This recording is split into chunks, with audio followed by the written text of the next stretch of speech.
Hi everybody, it's Jenny from the Missouri Star Quilt Company, and I have a really fun project for you today. Super easy, super quick, and just in time for one of my favorite holidays, Halloween.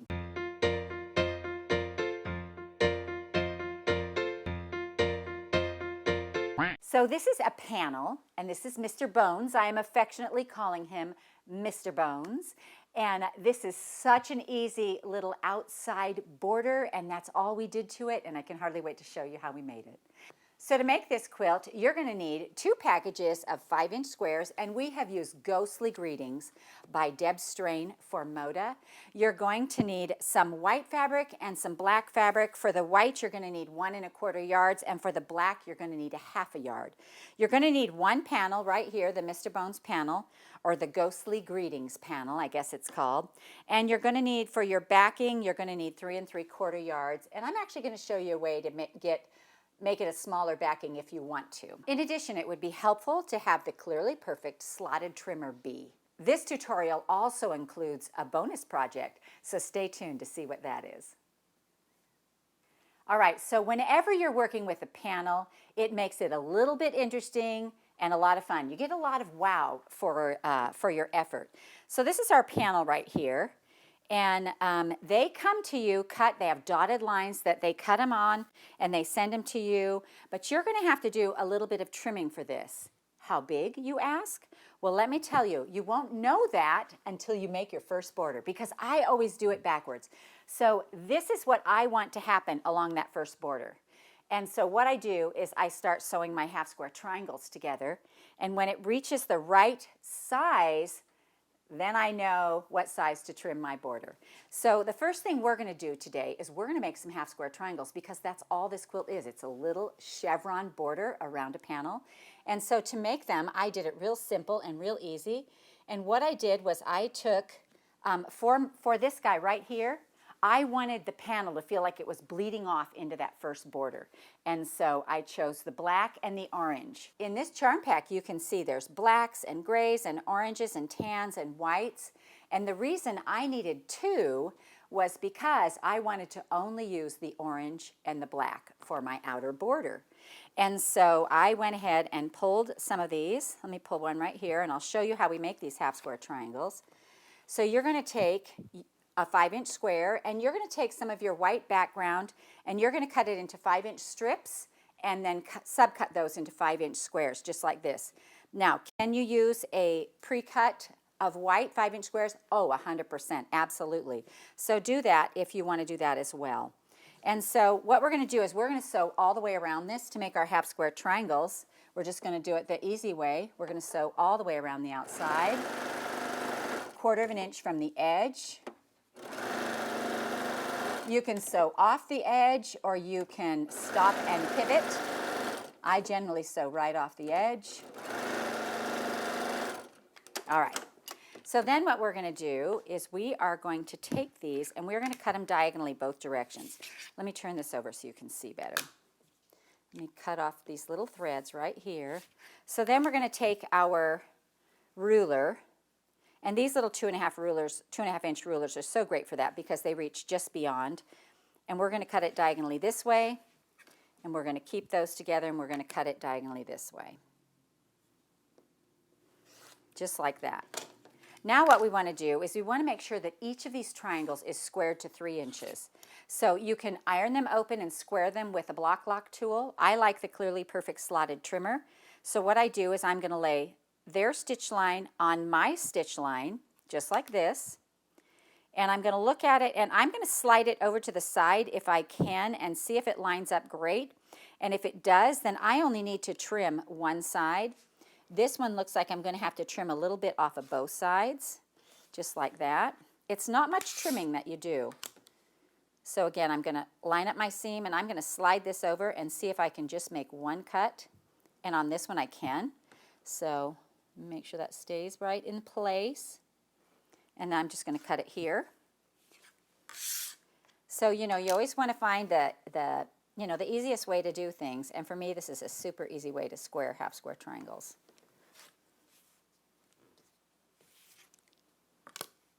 And then this one here on my seam line. Even if my seam line doesn't look so good, it's the seam line, right? So like right here, it's closer to the edge, but I put it on the seam line, so it actually lines up. All right, we're gonna iron these open, and I'm gonna do that by pressing to the dark side, so we can set our seam and then roll it back, and just like this.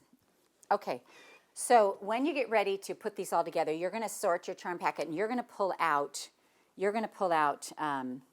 15 of the orange and 15 of the black. And so because there's not quite that many in one pack, you're gonna go into your second pack to do that, and you're gonna pull them out, and you're gonna make all of those. So for each one of those charm squares, you're gonna need one of these background squares, which means you'll probably need about 30 background squares as well. You'll need a couple of low volume squares for our corners right here. So these corners, those are a little bit low volume, and so you'll need 2 for that, and other than that, that's all it takes to make this. So what I'm going to do now is I want to sew these together to make a flying geese, but I want it scrappy. So I have a pile of all different ones here, and we'll just start sewing them together like this. I mixed them all up, as you can see. They're not the same in each one, and I did that. I wanted that scrappy look. So what I'm going to do is I'm just going to head to the sewing machine, and I'm going to put these colored side together, so dark side together. And then I'm going to sew these together like this.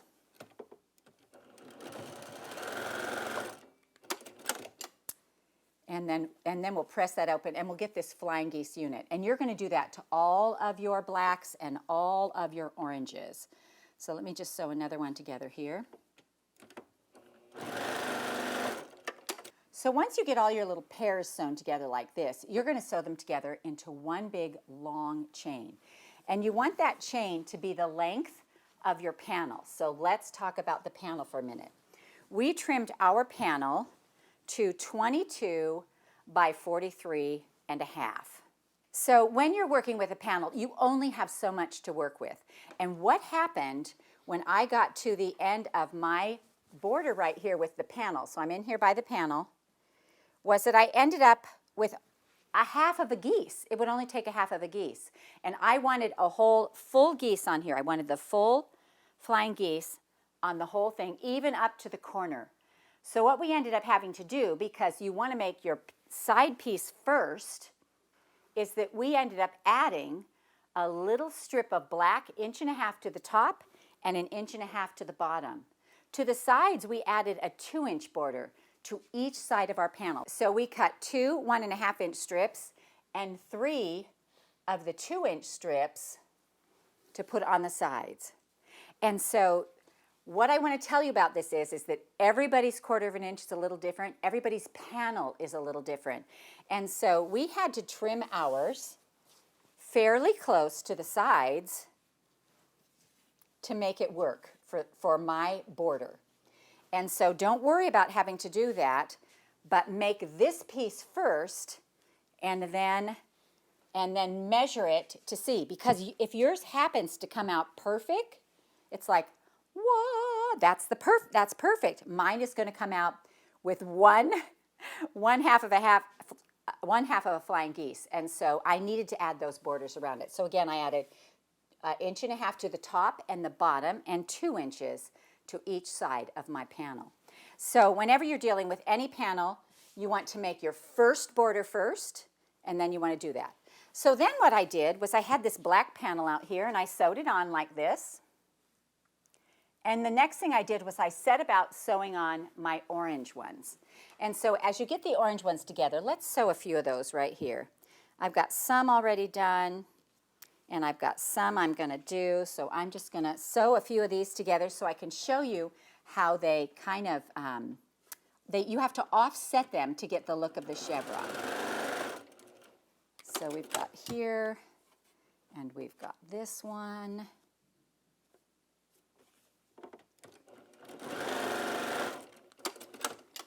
And I've got this one done here. And basically when I do this, I will make all the half square triangles that I need.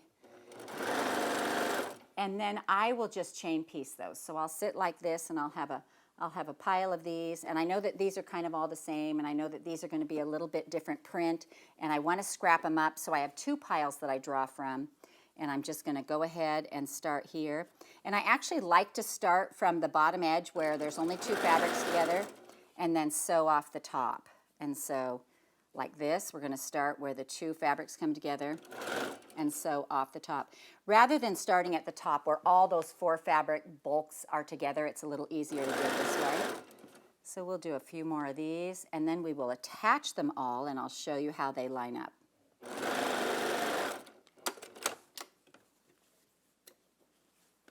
All right. So now what I'm going to do is I'm going to open these up, and I'm just going to start laying them together. Make sure they're all going the same way. That, you know, if you get one turned like this, it's not going to work. So you want to make sure they're all going the same way. And so we're going to go right in here like this and open it up and add the next one. Actually, I think I'll add this string on here like this.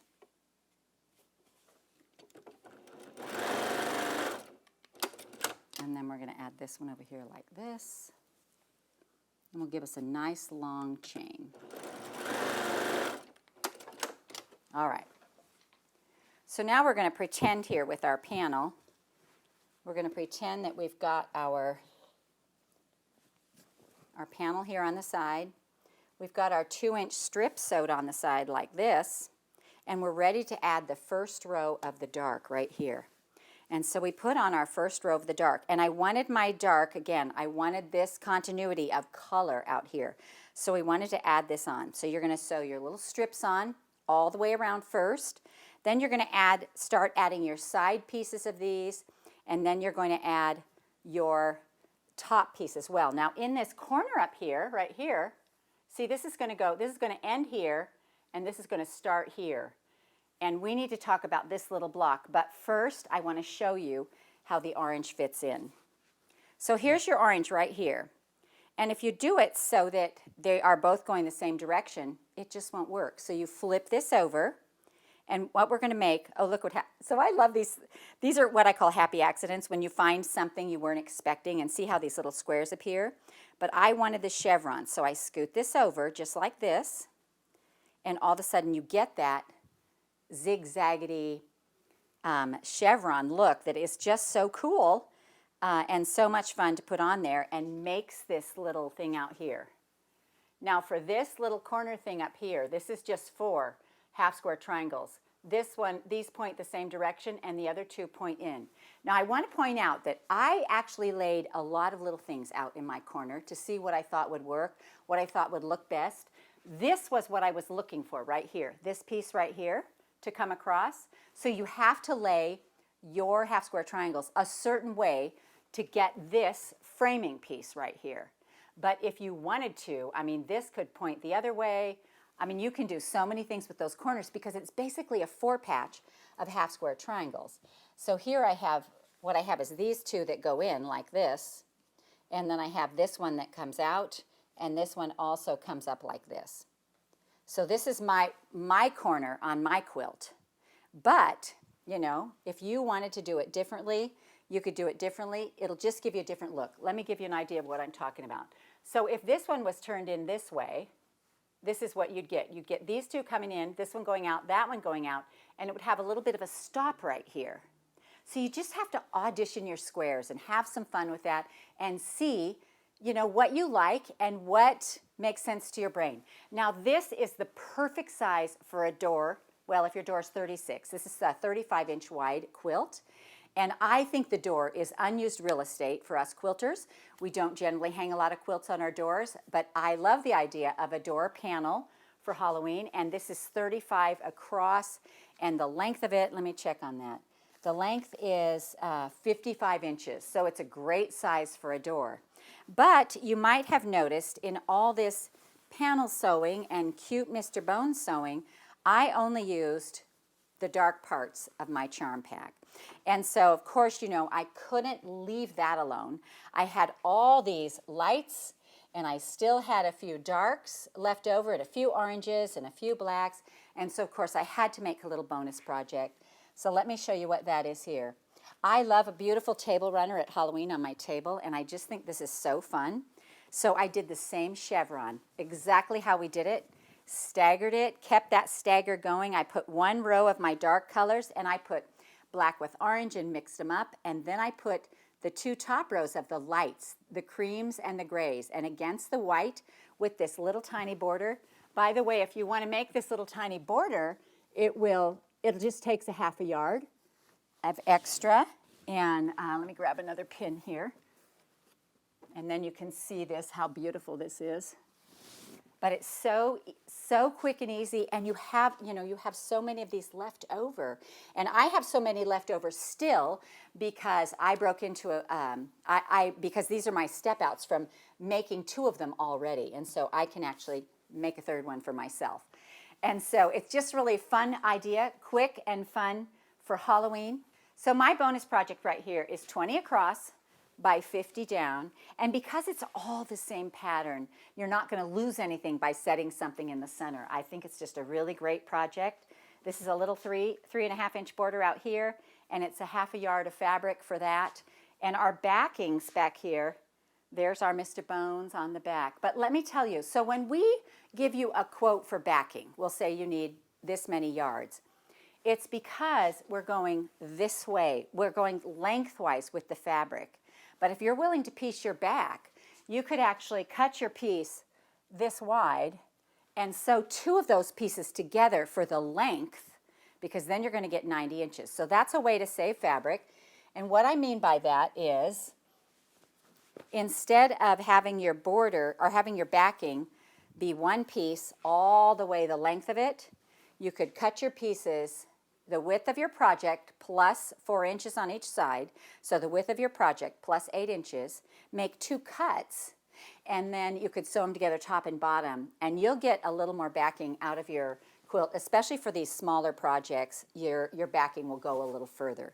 So that's just a quick, fun idea I had on the backing to share with you. And of course, you guys know I love half square triangles, and I just think this is such a great project. At the Doan house, Halloween is a big deal because I used to be a costumer, and so we have a lot of fun with Halloween, and we hope that you enjoyed this tutorial. We hope that you're able to make Mr. Bones and make him a part of your holiday celebration, and we hope you enjoyed this tutorial from the Missouri Star Quilt Company. Hi everybody, it's Jenny from the Missouri Star Quilt Company. We hope you enjoyed watching this video. If you aren't already part of the Missouri Star Quilt Company family, be sure to subscribe so you won't miss a thing. And if you click that bell, it'll notify you every time a new tutorial comes out. See you next Friday.